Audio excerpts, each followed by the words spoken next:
जीवनमा हामीहरूलाई सम्मान मिलिरहेको हुँदैन, प्रशंसा मिलिरहेको हुँदैन, तारिफ मिलिरहेको हुँदैन, ताली मिलिरहेको हुँदैन। किन? यी कुराहरू हामीहरूलाई जीवनमा प्राप्त नहुनुमा हाम्रै गल्ती हो। किनकि हामीहरूले जीवनमा कसैको प्रशंसा गरेनौँ, कसैको कार्यलाई ताली बजाएनौँ, कसैको इज्जत गरेनौँ र कसैलाई सम्मान दिएनौँ। संसार कस्तो विचित्रको छ भने हामीहरूले जोसँग जस्तो व्यवहार गर्दछौँ त्यस्तै व्यवहार हामीहरूले पनि प्राप्त गर्ने गर्दछौँ रिटर्नमा। त हामीहरूले अरू कसैको सम्मानै गरेनौँ, प्रशंसा नै गरेनौँ, तारिफ नै गरेनौँ। योभन्दा अगाडि पहिलो जन्ममा वा यसै जीवन खण्डको कुनै कालखण्डमा हामीहरूले यी कुराहरू अरूलाई दिएनौँ भने अरूबाट पनि यी कुराको अपेक्षा गर्न सकिन्न। त प्रिय भक्त भागवत, एक साधक भक्तको जीवनमा सम्मान प्राप्त हुनु र नहुनुले कति अन्तर पार्दछ।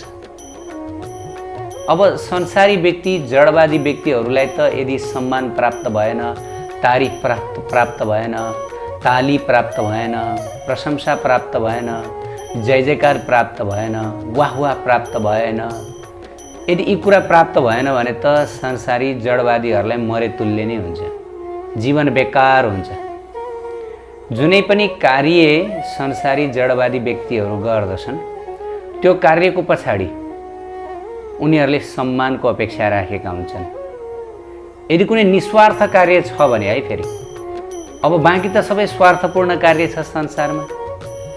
मैले केही दिएँ भने मैले केही प्राप्त गर्नु पर्दछ, सब बिजनेस भइरहेको छ संसारमा। संसारको जति पनि डिलिङ्सहरू छ ती सब डिलिङ्सहरू भने बिजनेस हो। मैले केही दिएको बदलामा तिमीले मलाई केही दिन्छौ कि दिँदैनौ। यदि तिमीबाट मलाई केही प्राप्त हुँदैन भनेदेखि म तिमीलाई केही पनि दिन्न। बिजनेस भनेको व्यापार। सम्पूर्ण सम्बन्धमा संसारमा व्यापार छ। तर त्यसबाहेक पनि यदि कोही व्यक्तिहरूले निर्व्यापार, व्यापारी दृष्टिकोणले होइन, मैले केही दिए बापत केही प्राप्त गर्नु पर्दछ भनेर त्यस्तो कामना नराखिकन यदि कुनै सामाजिक सेवा गर्दछन्, यदि कुनै परोपकारको काम गर्दछन् भने पनि मानिसहरूको हृदयमा सूक्ष्म रूपमा मैले केही प्राप्त गर्न पाए हुन्थ्यो भन्ने लालसा रहिरहन्छ। हो कि होइन? के लालसा भित्र बाहिर व्यक्त हुँदैन? बाहिर व्यक्त हुने त यो प्रत्यक्ष व्यापार, प्रत्यक्ष डिलिङ्सहरू भए, आदान प्रदान। तर त्यसबाहेक पनि व्यक्तिहरूको हृदयमा मैले यो गरे बापत मलाई सम्मान पाइदिए हुन्थ्यो, मैले तारिफ पाइदिए हुन्थ्यो, मेरो जुन नाम छ यो नाम चाहिँ हाइलाइट भइदिए हुन्थ्यो सोसियल मिडियामा भन्ने किसिमको हाम्रो भावना रहनु स्वाभाविक हो। त वास्तवमा शास्त्रमा बताइएको छ यस्तो किसिमको मनमा भावना आउनु भनेको अनर्थ निवृत्ति हो। साधकहरूको प्रसङ्गमा है, मैले अब गैर साधकहरूको प्रसङ्गमा भनिनँ। मैले साधकहरूको जीवनमा यदि सम्मानको भाव आउँदछ, तारिफको भाव आउँदछ, मानिसहरूले मलाई प्रणाम गरिदिउन् भन्ने यस्तो किसिमको भाव आउँदछ भनेदेखि यो बडा अनर्थ हो। अनर्थ निवृत्ति। अनर्थबाट त हामी निवृत्त हुनुपर्दछ। हामीहरूले योभन्दा अघिल्लो दिनहरूमा अनर्थ निवृत्तिको बारेमा चर्चा गरेका थियौँ। जस्तै सुकृति जात, पुण्य कर्मको फल पनि हाम्रो भक्ति जीवनमा भजन मार्गमा अनर्थ बनेर आउँदछ। अनि त्यसै गरी आएर दुष्कृति जात, पाप कर्म दुष्कर्मको फल पनि हाम्रो जीवनमा अनर्थ भएर आउँदछ। अनि त्यसै गरी अपराध जात तेस्रो नम्बरमा हामीद्वारा भएका 10 नाम अपराधहरू, त्यसबाट पनि अनर्थ भएर आउन सक्दछ। र यो चौथो नम्बरको भक्ति जात अनर्थ। यी 4वटा अनर्थहरूबाट हामी सधैँ बच्नु पर्दछ यदि हामी यसै जीवनमा राधा रानीको चरण प्राप्त गर्न चाहन्छौँ भने। किन भन्दाखेरि प्रेम पुमार्थ महान। हामी सम्पूर्ण जीवात्माहरूको एउटै लक्ष्य, एउटै प्रयोजन हो, त्यो हो प्रेम प्रयोजन। शास्त्रमा बताइएको छ बिना प्रेम हाम्रो जीवात्माले कहिले आनन्द कहिले सुख प्राप्त गर्न सक्दैन। हरेक कार्यमा हाम्रो खोजी प्रेम नै प्रेम छ, प्रेम नै प्रेम छ। मैले प्रेम पाउँछु कि पाउँदैन, यो सम्पूर्ण कार्यको पछाडि प्रेम नै हो हाम्रो प्रयोजन। तर संसारमा प्रेमको अभाव छ, यहाँ प्रेम छैन। यो प्रेम लोक होइन। त प्रेम लोक, प्रेमको अधिराज्य भनेको त राधा रानी हुनुहुन्छ।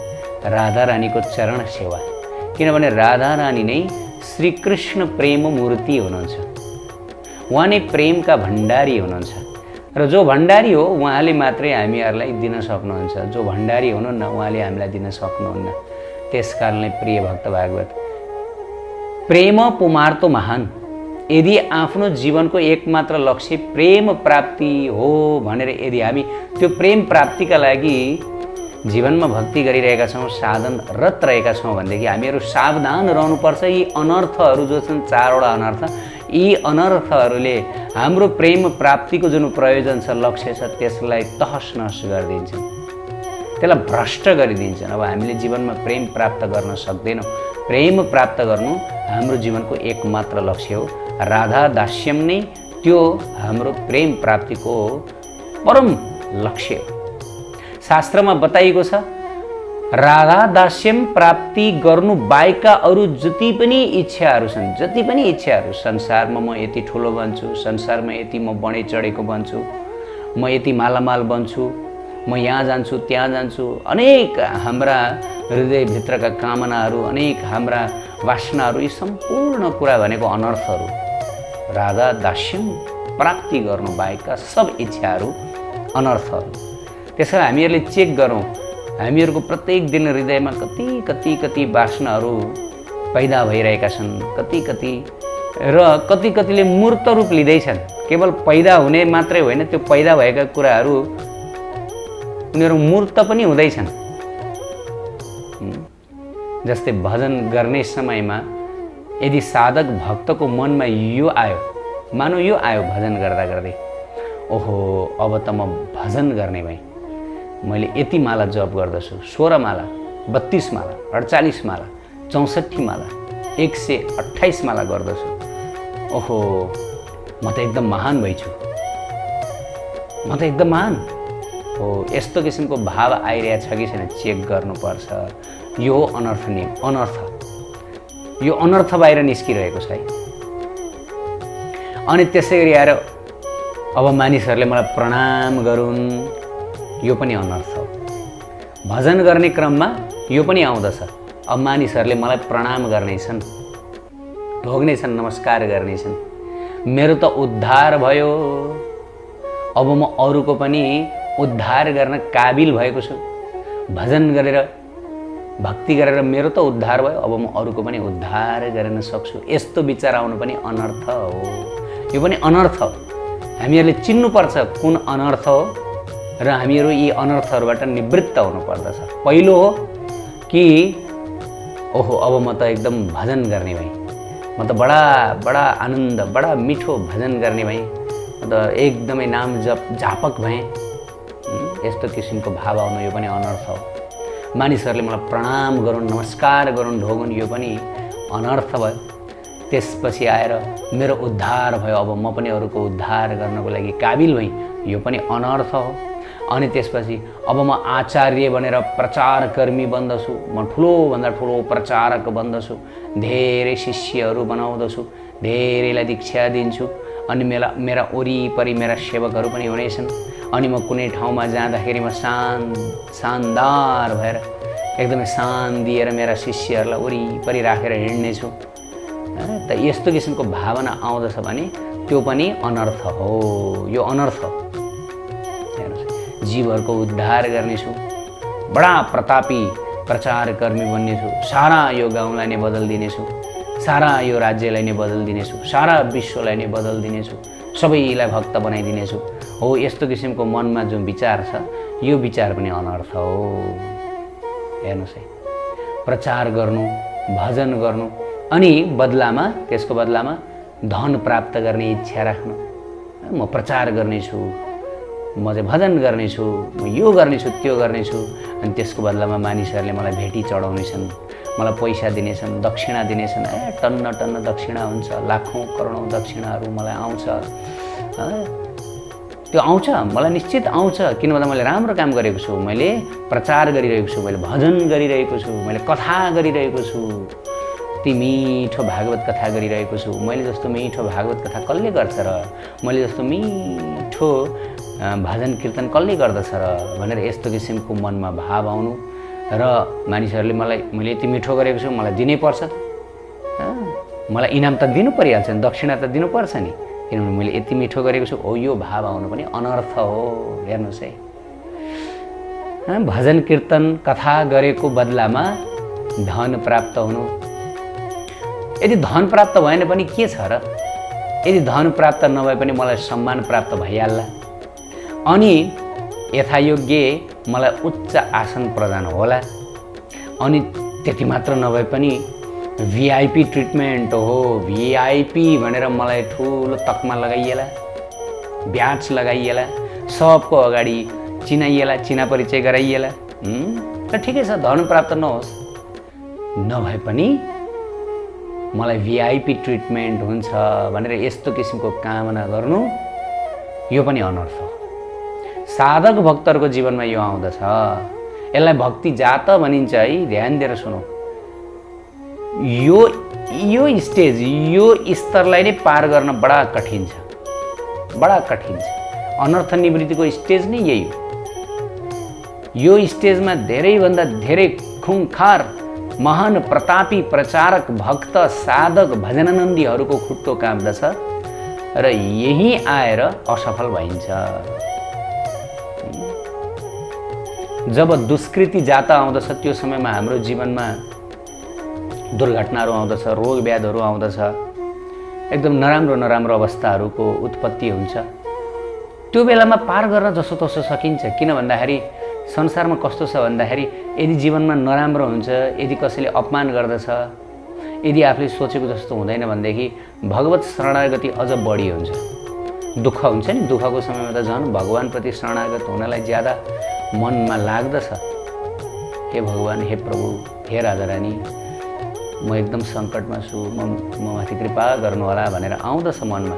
तर जब भक्ति जाता आउँदछ, यो अनर्थ निवृत्तिको अन्तिम स्टेज हो, यो बेलामा चाहिँ अति गाह्रो हुन्छ।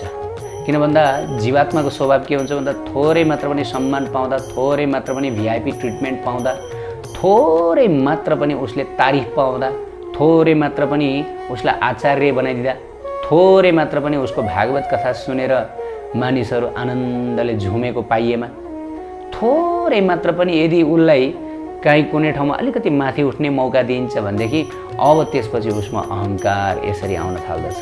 अब अन्धो बन्दछ, यति अन्धो बन्दछ, यति अन्धो बन्दछ, उसले केही पनि देख्दैन। अनि बिस्तारै बिस्तारै ऊबाट अपराध हुन थाल्दछ। अपराध, ऊबाट साधु अपराध, वैष्णव अपराध, धाम अपराध, नाम अपराध, अनेक किसिमका अपराधहरू हुन थाल्दछ र सामान्य जीवहरूप्रति पनि उसले अपराध गर्न थाल्दछ। अब म मात्र भक्त हुँ, अरू सबै अभक्त हुन्, सबजना काम नलाग्ने हुन् भनेर चाहिँ यस्तो किसिमको भाव विचारहरू उसको मनमा खेल्न थाल्दछ। अनि यो अपराधको फलस्वरूप अन्तिममा त आध्यात्मिक जीवनबाट ऊ पूर्ण रूपले तहस नहस नष्ट भ्रष्ट भइदिन्छ। हेर्नुहोस् है, त भिआइपी ट्रिटमेन्टको कामना गर्नु, उच्च आसनमा मलाई बसालुन् भनेर कामना गर्नु, यी सबै अनर्थमा पर्दछन्। अनि आफैले आफूलाई वैष्णव सोच्नु हो, यो पनि अनर्थ हो। वास्तवमा एक सच्चा वैष्णवले कहिले पनि आफूले आफूलाई वैष्णव भनेर सोच्नुहुन्न, कहिले पनि वैष्णव सोच्नुहुन्न। सच्चा वैष्णवले सधैँभरि आफूले आफूलाई वैष्णवहरूको दासको दासको दासको दास, दासानुदास भाष, यो सोच्नुहुन्छ। कहिले पनि आफूले आफूलाई वैष्णव मान्नुहुन्न। त यदि म वैष्णव हुँ, मलाई सम्मान गर्नुपर्छ, म वैष्णव हुँ भनेर यस्तो विचार मनमा आउँदछ भने यो पनि अनर्थ हो। यो पनि निवृत्त हुनुपर्दछ, यसबाट पनि मुक्त हुनुपर्दछ। अनि त्यसै गरी आएर आफ्नो पैर पूजन गराउनु, पैर खुट्टाको पूजा गरून्, खुट्टा पखालुन्, धोउन्, मलाई पङ्खा हल्लाउन्, यस्तो किसिमको विचार यदि मनमा आउँदछ भने पनि यो पनि अनर्थ हो। र वास्तवमा शास्त्रमा बताएको छ सम्पूर्ण साधकहरू यी अनर्थहरूमा लपेटिनु भएको छ, सम्पूर्ण साधक। अनि फेरि आजकल त आफ्नो नाममा स्वघोषित महाराज राख्नु, श्रद्धेय राख्नु, परम पूज्य राख्नु, पीठाधीश्वर, प्रेसिडेन्ट यो त्यो अनेक किसिमको पदवीहरू जोडाउनु, यो त झन् एकदम फेसन बन्न थालेको छ। त यी सबै अनर्थहरू, अनर्थ। एक सच्चा वैष्णव सकेसम्म यी सम्पूर्ण अनर्थबाट मुक्त हुने कोसिस गर्नुपर्दछ। किन भन्दाखेरि अन्तिममा प्रेम प्रयोजन छ। प्रेम प्रयोजन त तब मात्रै मिल्दछ जब सर्वोपाधि विनिर्मुक्तम, हामी सम्पूर्ण उपाधिबाट मुक्त हुनुपर्दछ। सम्पूर्ण, म कोही होइन, म राधा रानीको दासीको दासीको दासी हुँ। मौनम सुकृतिम लक्षणम शास्त्रमा अर्थात् मौन भएर यी कुराहरूलाई स्वीकृति दिनुहोस् भनेर शास्त्रमा बताइएको छ। जब पनि हामीहरूलाई अर्थात् मौन भएर यी कुराहरूलाई स्वीकृति दिनुहोस् भनेर शास्त्रमा बताइएको छ। जब पनि हामीहरूलाई कसैबाट सम्मान प्राप्त हुन्छ, ओहो आचार्यज्यू, ओहो शास्त्रीज्यू, ओहो वैष्णवज्यू, ओहो हजुर यस्तो हजुर उस्तो भनेर सम्मान तारिफ यी यावत कुराहरू प्राप्त हुन्छ, तब एकदम मौन बसेर एकदमै आफ्नो स्थिति सम्झिएर कि वास्तवमा म को हुँ। तृणादपि सुनिचेन तरौरपि सहिष्णुन अमानि नमानदेन कीर्तने सदाहरि। तृणभन्दा पनि तुच्छ, वृक्षभन्दा पनि सहिष्णु, अरूहरूलाई सम्मान दिने, आफूले सम्मानको अलिकति पनि चाहना नराख्ने हो, यस्तो किसिमको भावना हामीहरूले त्यो बेलामा कायम गर्नुपर्दछ र मौन बसेर स्वीकृति दिनुपर्दछ। जब हामीहरूलाई गुरुको आदेश अनुसार पीठाधीश्वर बन्ने, प्रेसिडेन्ट बन्ने, अध्यक्ष बन्ने यो अवसर आएको छ भनेदेखि त्यसलाई सेवाको रूपमा स्वीकार गर्नु, त्यसमा अनर्थ हुँदैन। तर आफैले जानिकन म सक्छु, मसँग त्यो क्षमता छ भनेर आफ्नो क्षमता प्रदर्शन गर्नको लागि अब म प्रेसिडेन्ट बन्छु, पीठाधीश्वर बन्छु, महान प्रचारक बन्छु, ह्यान बन्छु, त्यान बन्छु भनेर अनेक किसिमका मनमा कामनाहरू लिएर दौडिनु भनेको यो भनेको अनर्थ हो, भयानक अनर्थ हो। यदि गुरुको आदेश छ, भगवत प्रेरणा छ, गुरुको आदेश भनेको भगवत प्रेरणा, कहिले कहिले डाइरेक्ट प्रत्यक्ष भगवत प्रेरणा पनि प्राप्त हुन सक्दछ कुनै भक्त साधकहरूमा कि त तिमीले यो गर्नु त्यो गर्नु, प्राय गुरुको आदेश प्राप्त हुन्छ। गुरुको आदेशलाई नै भगवत प्रेरणाको रूपमा लिन सकिन्छ। त गुरुको प्रेरणाबाट यदि यस्तो किसिमको कार्यहरू प्राप्त भएको छ भनेदेखि त्यसलाई केवल विनित सेवकका रूपमा गर्नु, यो मेरो लागि एउटा सेवा हो, गुरुको आदेश हो भनेर मौनम स्वीकृतिम लक्षणम, मौन भएर स्वीकृति दिनु। अन्यथा यी कुराहरूको पछाडि स्वेच्छाले कहिले पनि नलाग्नु। साधक भक्तहरूको जीवनमा ठुलो अनर्थ भनेर आएका हुन्छन् र धेरैभन्दा धेरै महान साधकहरू यही स्तरमा, यही स्थितिमा भ्रष्ट नष्ट हुनुभएको हुन्छ। किनभने अनर्थ निवृत्ति हो। किन भन्दा यी कुराहरूको हाम्रो जीवनमा कुनै आवश्यकता नै छैन, कुनै आवश्यकता छैन। उत्कृष्ट आध्यात्मिक जानकारीहरूका लागि नेपालकै पहिलो शुद्ध आध्यात्मिक च्यानल टिभी लजिकल कृष्णलाई सब्स्क्राइब गर्न नभुल्नुहोला र हरेक अपडेट्सका लागि यो बेल आइकन पनि दबाइदिनुहोला।